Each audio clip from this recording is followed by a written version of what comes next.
sometimes people are afraid that if they have a weak ego structure, they shouldn't be practicing meditation because meditation will further weaken that ego structure. However, and this is ego structure in the sense of ego strength, which is a good thing. However, I would say that it depends on the kind of meditation practice that you do and on the orientation. Because I've had people that have come to me who have official psychiatric diagnosis of borderline personality, weak ego structure, in the sense of another person. They lost all sense of themselves, but not in the good sense, not in the healthy merging sense, but in an unhealthy sense that was dysfunctional, uncomfortable, and caused suffering and disorientation.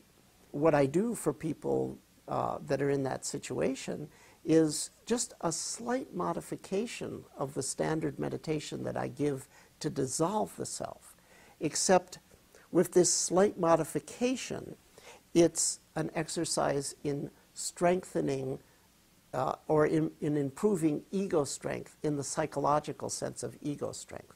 The problem is when they're confronted with the other, the sights and sounds particularly, or the physical touch from another human being, they lose contact with themselves, as I said, in a not good way.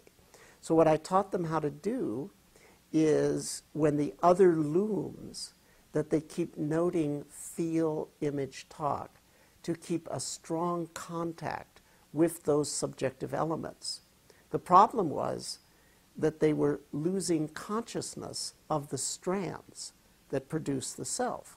So with a technique superficially that looks similar to the first step of the deconstruction of self, I gave them the ability to keep contact with the feel, image, talk, even when strong other arose.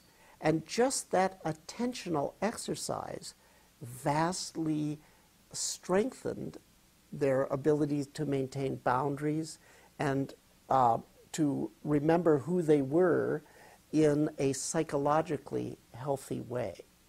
So I think that there's a lot of subtlety involved in this issue of psychologically healthy self, spiritually healthy self, and so forth.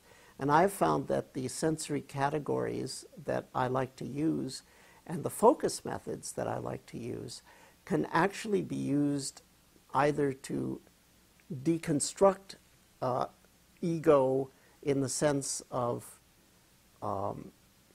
ego as a problem, but they can also be used to strengthen ego in the sense that ego is a desirable thing in its psychological context.